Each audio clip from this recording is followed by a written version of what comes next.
Infinite intelligence is infinite intelligence. And there are not enough words that could be articulated even in your entire lifetime to adequately describe the knowledge that infinite intelligence holds in relationship to you, in relationship to everything and everything else in the universe. This is mastery of understanding. This world doesn't just go around. This world is created. It is creation. It is not by chance. It is not willy-nilly. It is not airy-fairy. It is not by accident. It is not coincidence in the way humans mean coincidence. It's coincidence in that you're co-creating incidences. But timing of things, the timing of things is a masterful creation that we want you to focus on and just do your best to feel just for a moment. We want you to feel the all things are possible nature of this conversation that we're offering to you here. So nothing is out of your control. It's just that every path isn't the path of least resistance. Nothing is out of your control, meaning that there is always a path. You discovering the path has to do with your willingness to intertwine with that broader perspective who does know. Some years ago, Esther and Jerry were in Texas, and they went to pick up their mail at a little town a short distance from where their house actually was sitting. And when they got to this little town and to the post office was surrounded by water. They had sandbags in the doorway to try to keep the water out because the Cibolo Creek had risen from the large amount of rain. And so they couldn't get in to get their mail, but the roadways that they were driving on were high enough that they were fine, but the low areas were off limits to them for a while, for this day. So Jerry said, let's call our friends in San Antonio who own a 1,000-acre ranch, sort of right in the San Antonio city limits. And that Cibolo Creek runs right through their property. So if the creek is over its banks here, it's soon going to be over its banks there. And it runs right through a pasture where they have cattle and equipment. And so they called them and said, hey, just want you to know the Cibolo's over its banks and it's headed your way. And they had enough time that they moved the cattle into another field, higher ground, got the equipment out of the field, and then their friend called back and said, thank you so much. We were completely unaware. And we said, nice to have a friend upstream. So what we mean by this is something just that simple. Your inner being is in this altitude of perspective, of not just being able to see you where you are in relationship to the now things that are happening, but so much more. Everything. This path of least resistance that we're talking about, everything from where you are to where you want to be is known by your inner being. Everything about you and everything about everyone else that would relate to you is known by your inner being and their inner beings. And your inner beings and their inner beings are vibrationally in cahoots with each other. Vibrationally intertwined with each other for the well-being, for the upliftment of all. Does that make sense to you? Do you understand what good hands you are in? Do you understand that when your life has caused you to ask for something, how much energy and knowledge and energy that creates worlds is on board with you?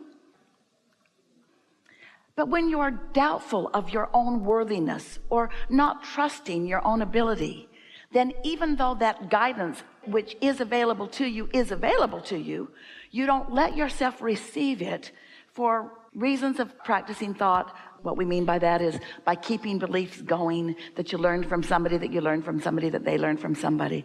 In other words, most humans are not living in the now, which means most humans do not allow them access to the friend upstream. And we just cannot speak clearly enough the intelligence, the love, and the capability of that friend upstream.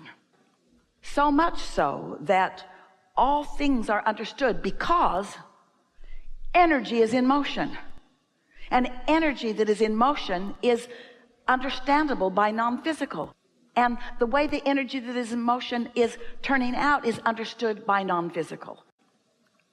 This is not a guessing game. This is not an if game.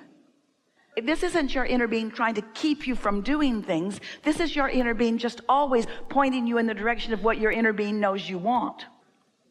Because your inner being knows who you were coming in, knows who you were as non-physical energy, knows who you've become because of every step of your life, and has watched every single incremental change in your determination of who you are and what you want, and is right there ready to assist you. And here's the thing we so want you to hear: inner beings ready to assist everyone else.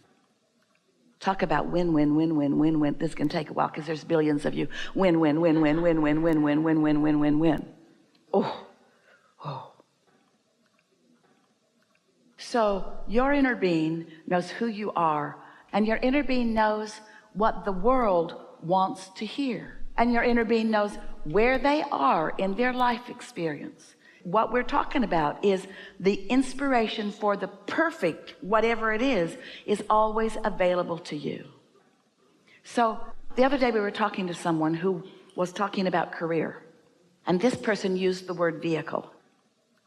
So we said to this person, because this person had a job and then had another job and was ready for another job, but the thing that they got from our vehicle discussion: you keep thinking that you should find a vehicle that will take you the whole ride. So when you get your head out of that game, your inner being knows what stocks will pay off. Your inner being knows where you are in relationship to that. Your inner being knows where the lottery ticket is. Your inner being knows everything that you think that you want to know. Your inner being knows when your best passage through traffic is. All things are known, and things that Esther's vocabulary does not have the ability to articulate. You getting the picture? This is big stuff. This is big stuff. This is big knowing, and you may trust it. And most of all, and you're not going to get this just from our words, you are worthy. It's time for you to let what you will call these blessings in. You are worthy. What you're going to notice as this day unfolds is that impulses and insights are going to occur to you that you usually don't get. You're tuning to your higher frequency. And as you become more and more the vibrational equivalent to who you really are, you're what we call tuned in, tapped in, turned on. And that means you are in the receptive mode where questions will be clearer, answers that we are offering will make more sense to you. A question will bring an answer, which will bring another question. That's what the co-creation at its best is.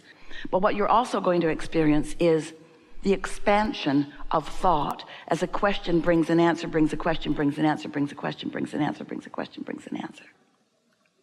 This is the most wonderful thing about what we get to teach you or to interact with you about. There is not a shred of evidence to the contrary of anything that we speak. So it's not hard to trust it once you allow yourself to meditate and raise your vibration and then receive that guidance. So let's be really accurate about this. This is big. This is why you're reaching for this. Trust comes from what you thought was going to happen happening. So that means if you're expecting something negative to happen, and it does, don't you say, I knew that was going to happen. So let us redefine trust from our vantage point. We want you to replace trust with alignment. Rather than go for trust, we want you to go for love. We want you to go for clarity. We want you to go for wholeness, because it's really easy to come to expect bad things to happen when bad things have been happening. Jerry used to say, get me once, shame on you. Get me twice, shame on me, because I should have seen it coming. Well, we're not really teaching that, but we get what he meant. You just have to know. And once you've had enough experience where you do know that, we say to people, start out with easy things. What happens with so many of you is you've got some issue that you want to get to the bottom of, or that you want to resolve. But because it's an issue, you've thought a lot about it.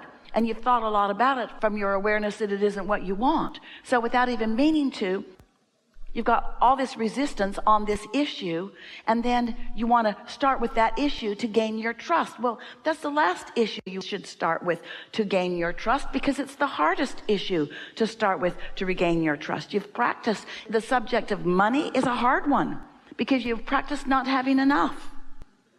And so what it really comes down to is you are lovers. You love, that's who you are, and anything less than that is not who you are. But you know what's so interesting?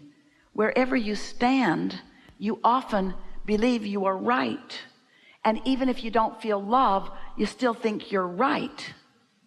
So you think you're right, but you're not in sync with source, so you don't feel love, and so it's not paying off for you because you're missing some important elements. You can't be in hate or anger or frustration or doubt and be practicing trust. You can only be in love and appreciation and positive expectation and fun and lightheartedness, you see. When something happens and you're able to make the correlation between what you've been expecting and what comes, a lot of people who are not tuned in, tapped in, turned on, they can't get past your expectation. So your expectation evokes from people. In other words, that's what the law of attraction is. It's attraction, it's attraction, it's attraction. So you get what you think about, which means you come to trust those outcomes. But it's only when you factor in your alignment factor that you really have your ability to deliberately create. Did you follow all of that? Because you're tuned in often, and you are in the receiving mode often. But it's tricky when you've got a question pulsing within you that literally blocks out the frequency of the answer. If a question is too dominant, the answer can't be heard by you, and your inner being can't shout it loud enough, because there's no assertion, there's only allowing and receiving. So the specific answer is put some distance between. We're talking about time distance. Not a lot, doesn't have to be a lot, but there has to be an awareness on your part. This is the question that I'm asking, and sit and write it and make it clear. Life's help you to formulate it, and then sit. Meditation is a really good way to clear your mind, but don't sit to receive the answer during meditation. Sit to clear your mind during meditation. Let meditation be meditation. And as you sit to clear your mind, sometimes at the end of meditation or sometimes following meditation, you receive the answer. And often it's a day or two later. And you know what the best thing is? You see, words don't teach. It takes a lot of words to get a concept across. But life experience gets it across fast, especially when you know what you know. So if you're clear about your question, did you hear us when we said the question and the answer are equivalent in terms of their oomph? And so if you have a really strong question, there's a really strong answer, and in your non-resistant state, something will come. Maybe you'll receive it through words, maybe it will be demonstrated through life experience. Sometimes what trips you up is that you want it to be so obvious. You want to do what Esther's doing. You want to receive it in this way, so you don't let it come in any other way. But some of the very best things are the things that come in other ways. Non-physical is always, always, always, always, always aware of you, and always queued up, giving you answers. And to the degree that you're in tune, you're receiving the answers. You know what? You're so good at that, you don't even know you're doing it. So just chill. And stop trying to make it something different than it is. Just let it be. And it is our absolute knowing that there is satisfaction in this process for you. Just enjoy it. That's really the strongest key.